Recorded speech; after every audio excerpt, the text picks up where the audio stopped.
अवतार मेहर बाबा की जय। अवतार मेहर बाबा की जय। అవతార్ మెహర్ బాబాకి జై. మెహర్ పరివార్ అందరికి కూడా జై బాబా.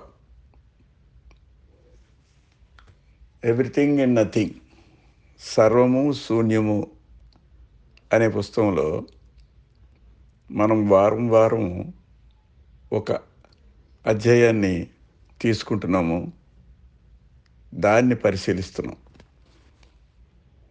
ఈరోజు మనం 48వ అధ్యాయానికి వచ్చాం. ఇందులో 65 అధ్యాయాల్లో 48వ అధ్యాయం ఈరోజు మనం టేకప్ చేస్తున్నాం. దాన్ని పరిశీలించడానికి కోసం, ఆ విషయాల్ని మనందరం కూడా పంచుకోవడానికి కోసం ప్రయత్నిస్తున్నాం. ఈ 45వ ఎపిసోడ్ పేరు ఏంటంటే, దానికి హెడ్డింగ్ ఏం పెట్టారంటే బాబా గారు, పర్సంటేజెస్. పర్సంటేజెస్ అంటే శాతం. మనం తెలుగులో చెప్తాం శాతము అని. అంటే శాతం అంటే శాతం అంటే 100 అంటే 100, 100కి అంటే 100 ఒక్కంటికి అని మనం చెప్పుకుంటూ ఉంటాం. ఇది ఈ శబ్దాలు, ఈ పేర్లు, ఈ నామినిక్లేచర్ ఇదన్నీ కూడా అర్థమెటిక్లోని మ్యాథమెటిక్స్లోనూ వస్తాయి. ఇదేంటి బాబా ఆధ్యాత్మిక విషయాలు చెప్తారు అనుకుంటే, ఏదో వ్యాపార విషయాలకు సంబంధించిన మాటలు, మరి లౌకిక జగత్తులో మనం వాడుతున్నటువంటి పదాలు, ఈ భౌతిక ప్రపంచంలో ఎక్కువగా వినియోగించుకుంటున్నట్టు ఈ మాటలన్నీ చెప్తున్నారు ఏంటని మనం ఇంత ఆశ్చర్యం వేస్తుంది. బాబా చెప్తూనే ఉండేవారు, ఈ వ్యవహారికమైనది, లౌక్యమైనది, ఈ భౌతికమైన జగత్తు వేరు, ఆధ్యాత్మికమైంది, దివ్యమైంది, ఉత్కృష్టమైంది, సర్వోన్నతమైంది అయినటువంటి ఆధ్యాత్మికత వేరు కాదు అని చెప్పారు. అంటే ఉన్నతోన్నతమైనటువంటి ఆధ్యాత్మిక పరిస్థితి, ఆ స్థితికి చేరుకోవాలని అది ఒక విశేషమైన కృషి కాదు. నీ లౌకిక జగత్తులో, వ్యవహారిక జగత్తులో, సామాన్యమైన ఈ ప్రపంచంలో సంచరిస్తూనే దీనితో ఈ విషయాల్ని, అంటే స్థూలమైన విషయాల కోసం వెంపర్లాడక ఆధ్యాత్మిక విషయమైనటువంటి ఆ దైవీ పదార్థాన్ని గ్రహించవలసిన అవసరం ఎంతైనా ఉంది. నీ భౌతిక ప్రపంచాన్ని దాన్ని విడిచిపెట్టనక్కర్లేదు. అది అర్హమైనది కాకపోదు. భౌతిక ప్రపంచంలో సంచరిస్తూనే ఆధ్యాత్మిక స్థితికి చేరుకోవాల్సిన అవసరం ఎంతైనా ఉంది అని చెబుతూ ఉండేవారు. కాబట్టి ఈ లౌక్యమైన విషయాలు కూడా బాబా ఇక్కడ సృజించారేమో అని అనుమానం వస్తుంది. పర్సంటేజెస్ అంటే 100 లెక్కలు అనమాట. ఈ లెక్కలన్నీ దేనికి సంబంధించినవి? వ్యవహారిక ప్రపంచానికి సంబంధించినవి. ఇదేంటి ఈ పర్సంటేజెస్ అని చెప్పారేమని మనకు ఒకంత ఆశ్చర్యం కలగవచ్చు.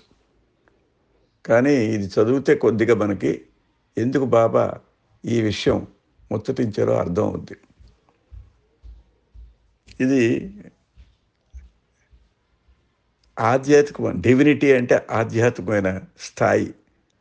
ఆ స్థాయి వేరే మనం జీవన మార్గంలో ఆచరించేటటువంటి అనేక స్థితుల్లో ఆధ్యాత్మికత ఎంత ఉంది అని తెలుసుకోవడానికి కోసం ఒక స్టేట్మెంట్, ఒక పట్టిక మాదిరిగా బాబా ఈ చాప్టర్ని చెప్పడం జరిగింది. ఇది చాలా చిన్నదండి. కనీసం ఈ రోజైనా మనం తక్కువ కాలంలో పూర్తి చేయడం కోసం, దీన్ని విశ్లేషించుకోవడం కోసం ప్రయత్నిద్దాం.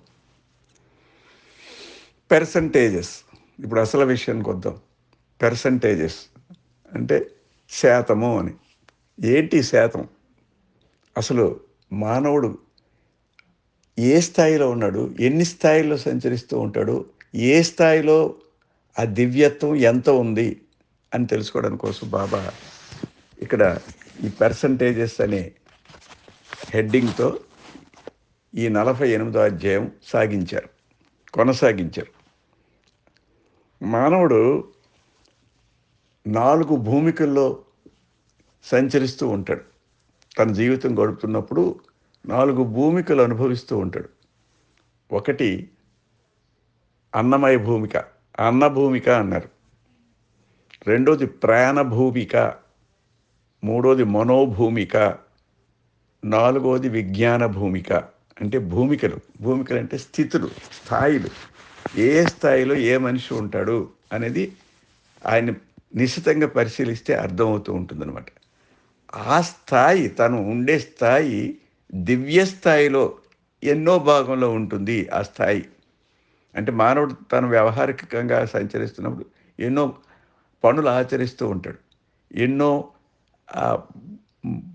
బుద్ధులు, ఎన్నో విధాలైనటువంటి ప్రవర్తనలు మనకు కనిపిస్తూ ఉంటాయి మనిషి జీవన గమనంలో. కాబట్టి ఒక్కొక్క మనిషిని మనం పరిశీలించినట్టయితే ఏ స్థాయిలో ఉన్నాడో మనకు తెలుస్తూ ఉంటుంది. ఆ స్థాయిలు ఏంటి, ఆ ఉన్న స్థాయి ఏంటి, తను చేరుకోవాల్సిన స్థాయి ఏంటి. తను చేరుకోవాల్సిన స్థాయి ఎంత దూరంలో ఉందో తెలుసుకోకపోతే ఉన్న స్థాయి నుండి మనిషి ఉన్నత స్థితికి చేరడం చాలా కష్టం. కాబట్టి ఆ స్థాయిలో ఏంటో నువ్వు మనిషి ఈ జీవితం గడుపుతున్నప్పుడు నువ్వు ఏ స్థాయిలో ఉన్నావో తెలుసుకోవాలనే ఉద్దేశంతో బాబా ఈ స్థాయిలను ఇక్కడ మనకి తెలియపరచడం జరిగింది. స్థితులు, స్థాయి అంటే స్థితి. స్థితి ఏంటి, మామూలు 0 నుండి 100 వరకు ఉంటుందనుకోండి. అందులో నువ్వు చేస్తున్నటువంటి ఈ కార్యక్రమం, నువ్వు అవలంబిస్తున్నటువంటి ఈ పరిస్థితి ఏ స్థితిలో ఉంది, ఏ స్థాయిలో ఉంది, ఎంత దూరంలో ఉన్నావు నువ్వు చేరుకోవాల్సిన స్థానం అని తెలుసుకోవడానికి కోసం ఇవన్నీ చెప్పడం జరిగింది. బాబా ఇక్కడ 4 స్థాయిలను ముచ్చటించారు. 4 భూమికలు, 4 స్టెప్స్, సోపానాలు అనుకోండి, మెట్లు. ఈ 4 ఏంటి, ఆ ఒక్కొక్క మెట్టు, ఒక్కొక్క స్థాయి ఆ దివ్య స్థాయిలో ఎన్నో భాగంలో ఉంది అని తెలుసుకోవడమే ఇక్కడ మనం చెప్పుకోవాల్సింది, ఆలోచించవలసిన విషయం అన్నమాట.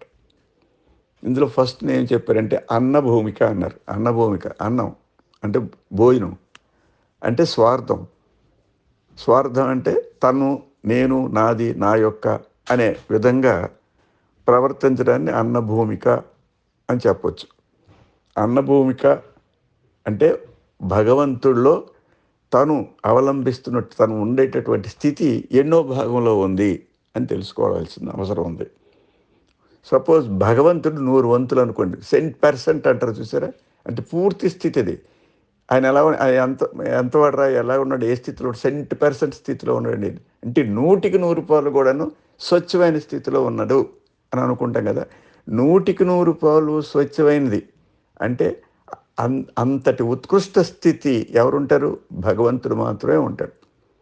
భగవంతుడే పూర్తి స్థాయిలో పరిపూర్ణ స్థితిలో ఉండేటటువంటి ఒక అనుభూతి, ఒక ఒక ఉనికి ఉంటుందన్నమాట.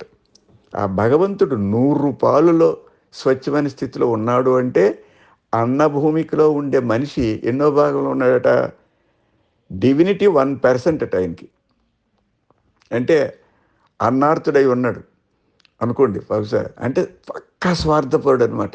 పక్క కడుపు మండ, కడుపు తినడం ఒకటే అంటే తనే స్వార్థమే, తన సంపాదనే, తన తాలూకా ఉత్కృష్ట స్థితి, అది పూర్తిగా స్వార్థ స్థితిలో ఉండేటటువంటి స్థాయి అనమాట.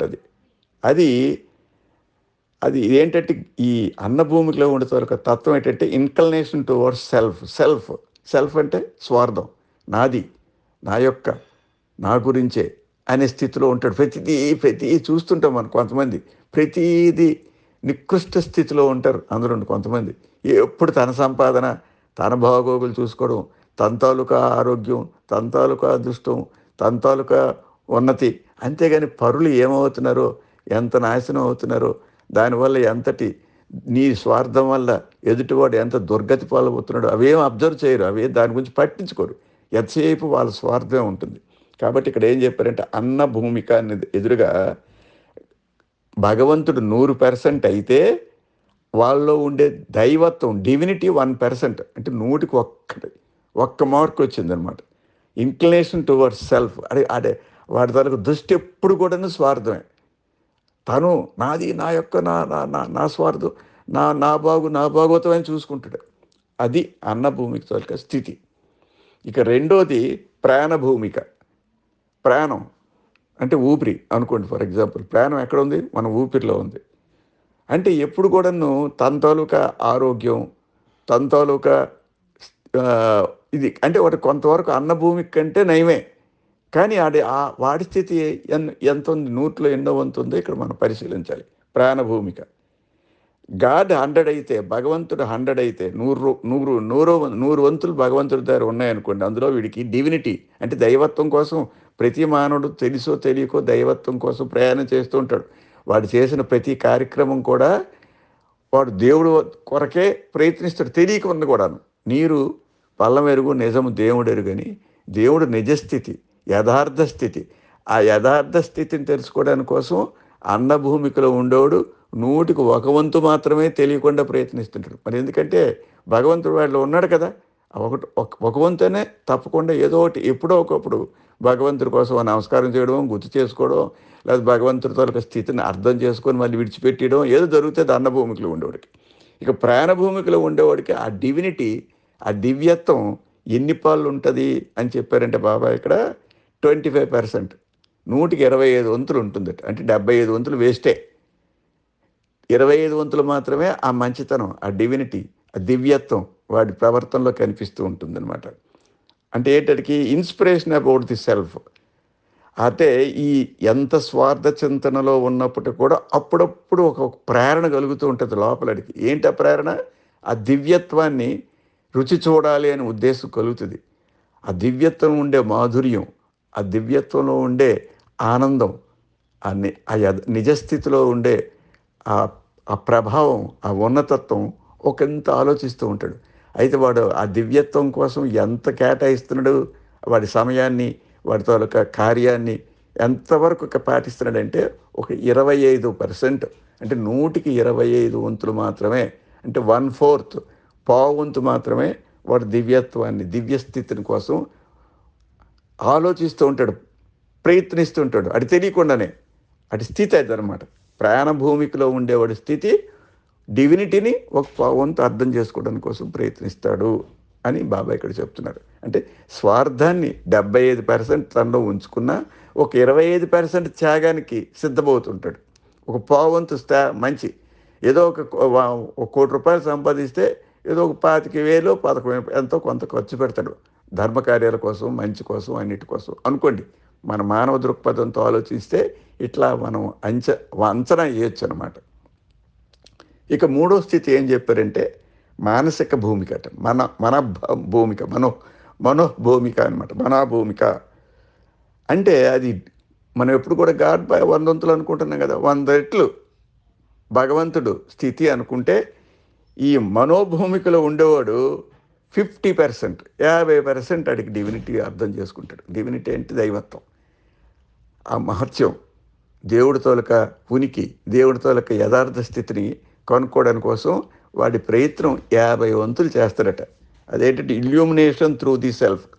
వాడి స్వార్థంతోనే, అంటే వాడు అంత మదనం చెందుతూ ఉంటాడు. అంటే లోదృష్టి, ఆత్మదర్శనం కోసం ప్రయత్నిస్తాడు.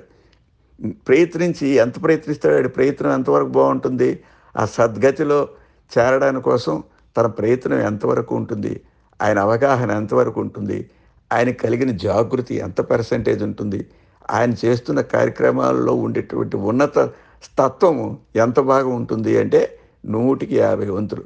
భగవంతుడి తాలూకా దివ్యత్వం 100 అనుకుంటే వీడి తాలూకా ఆ 100 స్థితికి చేరుకోవడానికి కోసం వీడి ప్రయత్నం ఎంతవరకు సాగింది అంటే ఒక 50%, అంటే సగభాగం వాడు భగవతత్వాన్ని, భగవంతుణ్ణి, ఆ యథార్థ స్థితికి ఆ అన్వేషణ సాగుతూ ఉంటుంది అనమాట. 100కి 50, 100 భగవంతుడి స్థితి 100 అయినప్పుడు వీడి ప్రయత్నం 50%, 50 మాత్రం 50 వంతులు ఉంటుంది 100 వంతుల్లో.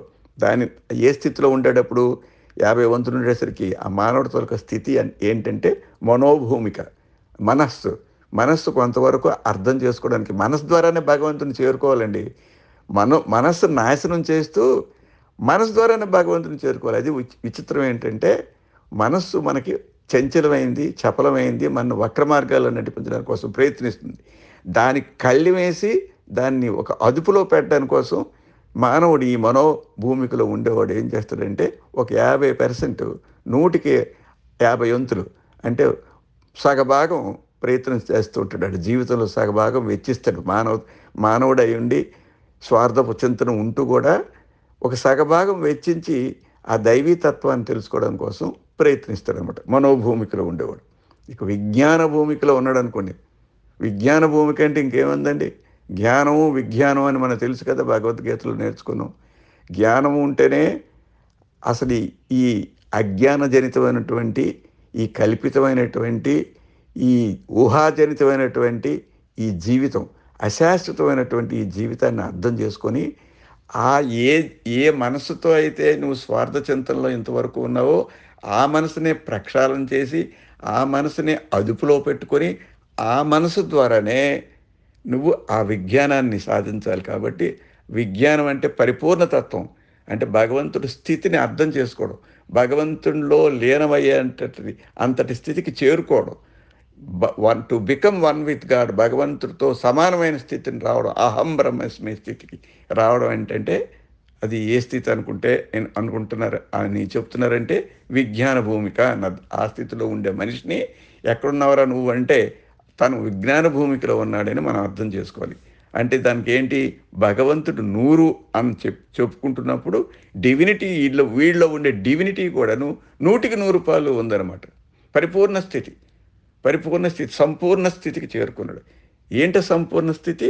భగవతత్వాన్ని, నిజతత్వాన్ని, భగవంతుడి ఉనికిని అర్థం చేసుకొని భగవంతుడు అందరిలోనే ఉన్నాడు కాబట్టి నాలోనే ఉన్నాడని, కాబట్టి నాకు భగవంతుడికి తేడా లేదని, నేనే భగవంతునని, నేనే ఆ దివ్యమైనటువంటి ఆ పురుషోత్తమ తోలుక ఆత్మని, అనంతాత్మని, ఈ ప్రత్యేగాత్మే అనంతాత్మ అని భావన కలిగి ఈ అనంతాత్మంలో ఈ ప్రత్యేగాత్మ ఏకత్వం పొందడాన్ని అది ఫుల్ డివినిటీ అంటారు. ఆ డివినిటీనే విజ్ఞాన భూమికలో ఉండేవాడికి మాత్రం ఉంటుంది. వాడికి జ్ఞానం ఎంతవరకు ఉందంటే 100కి 100 ఉంది. అజ్ఞానం పూర్తిగా ప్రక్షాళన అయిపోయింది. సంపూర్ణ జ్ఞానంతో తన జీవితాన్ని గడుపుతూ ఉంటాడు. ఏ కష్ట సుఖాలకి దేనికి కూడా చెలించడు. శీతోష్ణ స్థితికి, ఈ విధమైనటువంటి శీతోష్ణ స్థితికి ఆయన చలనం కలగదు. అంటే సంపూర్ణమైనటువంటి సాంఖ్యయోగం అంటారు అని చెప్తారు చూసారా, దాన్ని ఆ స్థితిలో చేరుకోమాట. ఆ స్థితిలో చేరుకున్నవాడిని మాత్రమే విజ్ఞాన భూమిక అంటారు. అది ఆ స్థితిలో ఉండేవాడు 100కి 100 అని చెప్తారు. అంటే మనం బేరీజ్ వేసుకోవడానికి కోసం ఈ పర్సంటేజెస్, ఈ లెక్కని బాబా ఆధ్యాత్మిక దృష్టిలో కూడా వ్యవహారిక లెక్కలు వేయక తప్పదు అని చెప్పడానికి కోసం స్థితప్రజ్ఞ లక్షణాలు ఏ పాలలో ఉన్నాయో తెలుసుకుంటే స్థితమైనటువంటి స్థితమైన ప్రజ్ఞ అంటే పాండిత్యం కాదు, భగవతత్వాన్ని తెలుసుకోవడం అనేది యథార్థ ప్రజ్ఞ. ఆ యథార్థ ప్రజ్ఞ ఎప్పుడు వస్తుందంటే విజ్ఞానం సంపూర్ణంగా ఉన్నప్పుడు మాత్రమే వస్తుంది. ఆ స్థితి వచ్చినవాడు, ఆ మనిషి భగవంతుడిలో ఎన్నో పాల్లో ఉన్నాడు, ఎన్నో వంతు ఉన్నాడు అంటే 100కి 100 పొంది ఉన్నాడు అని చెప్పడానికి కోసం. కాబట్టి ఇవన్నీ ఎందుకు చెప్పారంటే మనం అంతర్ముఖమై ఆత్మదర్శనం చేసుకున్నప్పుడు పొందేటటువంటి ఆ విజ్ఞాన స్థితిని చేరుకోవడానికి కోసం మనం ఎన్ని లెక్కలు వేయాలి, మనం ఎంత దూరంలో ఉన్నాము, మన ప్రయాణంలో మనం చేస్తున్న పొరపాట్లు ఏంటి, ఎలా సర్దిద్దుకోవాలి, ఆ విజ్ఞాన భూమికి మనం చేరుకోవాలంటే మనం చేయవలసిన కార్యక్రమం ఏంటి అనేది ఎవరికి వాళ్ళు ఆలోచించి ఆ భగవంతుడిలో ఏకమవడానికి, ఏకత్వాన్ని పొందేటటువంటి ఆ విజ్ఞాన స్థితిని పొందడానికి కోసం మన ప్రవర్తనలో చేసుకోవాల్సిన మార్పుల కోసం మాత్రమే ఈ చాప్టర్ మనని ఏ స్థితిలో నిలబడి ఉన్నామో తెలుసుకోవడానికి కోసం ఉపయోగపడేటట్టుగా మనకి సృజించి అది మనకు చూపి మనని మేల్కొల్పి మన ప్రయత్నాన్ని సఫలీకృతం చేసుకోవడం కోసం ఉపయోగపడేటట్టుగా బాబా ఈ చాప్టర్లో మనకి ఈ పర్సంటేజెస్ అనే దాంట్లో మనం ఆత్మ పరిశీలన చేసుకోవడానికి అవకాశం ఉండేటట్టుగా తెలియపరచడానికి కోసం ఉద్దేశించబడింది అని మనం తెలుసుకోవచ్చు. అవతార్ మెహర్ బాబాకి జై.